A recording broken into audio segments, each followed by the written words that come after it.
benar mempelajari dasar-dasar pengiriman data digital.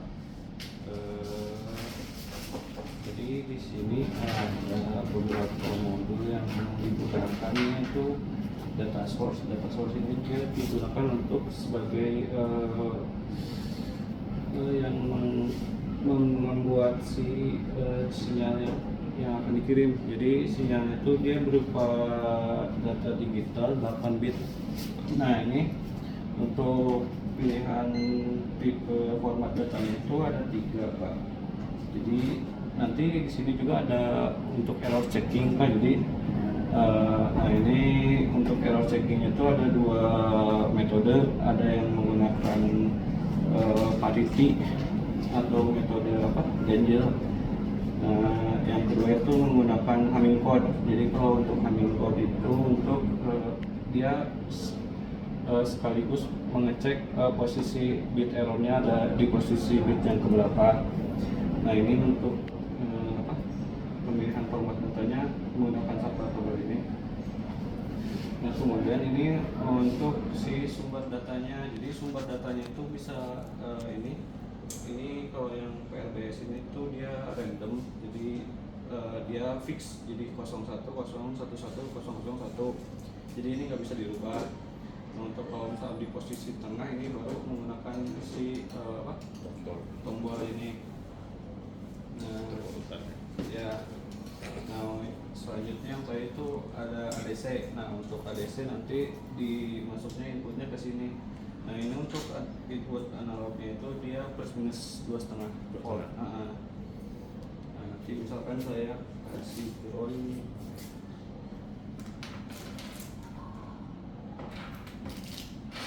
Kalau misalkan kasih ground ini harusnya itu dia di 1000. Nah nanti ini harus dikalibrasi dulu sih Pak. Jadi nanti kasih masukin ke ground. Nah ini potensi untuk mengkalibrasi.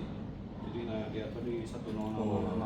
Jadi kan di posisi tengah-tengah karena kan plus minus 2,5 volt. Nah ini nah ini penerimanya ada di sini Pak, di data receiver. Nah jadi nanti data yang dikirim sama yang penerima itu harus sama. Nah ini saya akan mencontohkan apabila kita menggunakan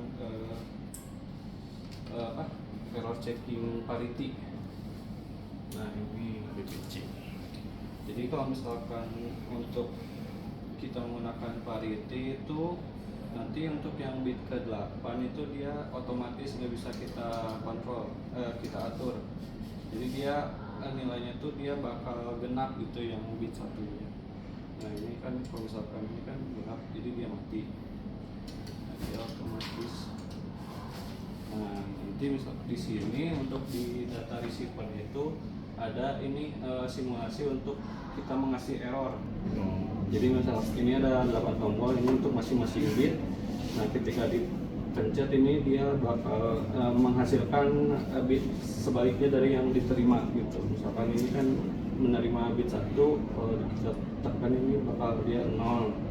Nah ini di sini ada indikator ada error. Nah, berarti si data yang diterima itu tidak sama dengan data yang dikirim.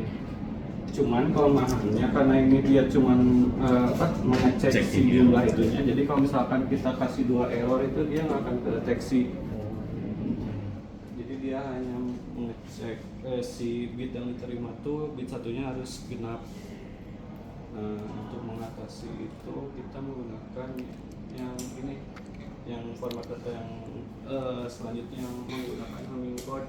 Nah kalau yang Hamming code itu yang kita bisa atur itu cuma 4 bit yang pertama doang. Nah jadi untuk yang selanjutnya itu bit-bit yang digunakan untuk error checking. Jadi kalau misalkan menggunakan format data yang bawah itu kita bisa mengetahui sekaligus si posisi errornya. Nah ini kan posisi errornya di bit 1, di bit 2. Bisa cari ya. Cuman sama sih kelemahannya dia kalau misalkan 2 error nggak bisa ya. Jadi kan ini ada corrected data ya. Nah jadi apa sih data yang diterima yang benarnya itu yang ini yang di bawah. misalkan dikasih 2 error, dia tetap ngaco ya. Bingung gitu. Nah, ini ada indikatornya sih 2 error uncorrectable. Nah untuk yang modul-modul ini itu dia untuk percobaan digital yang lain sih. Tapi untuk intinya tuh yang di sininya Pak. Komunikasi. Di sini kan ada apa? Ada untuk meregenerasi si data clock, terus ini untuk ada sinkronisasi. Nah nanti di sini sih, ya, misalkan apabila misalkan ini clock kita ubah, nah si data yang diterimanya jadi error gitu. Jadi nanti di sini ada pengaruh si ini juga. Nah terus misalkan fungsi dari data recovery ini misalkan, nah dia langsung pindah ngegeser gitu Pak.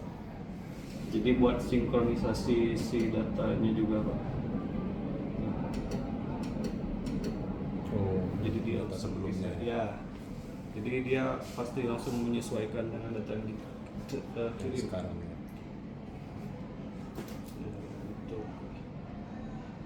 Intinya sih untuk yang file ini segitu sih Pak. Yang lainnya sih dia lebih ke pendukungnya sih Pak.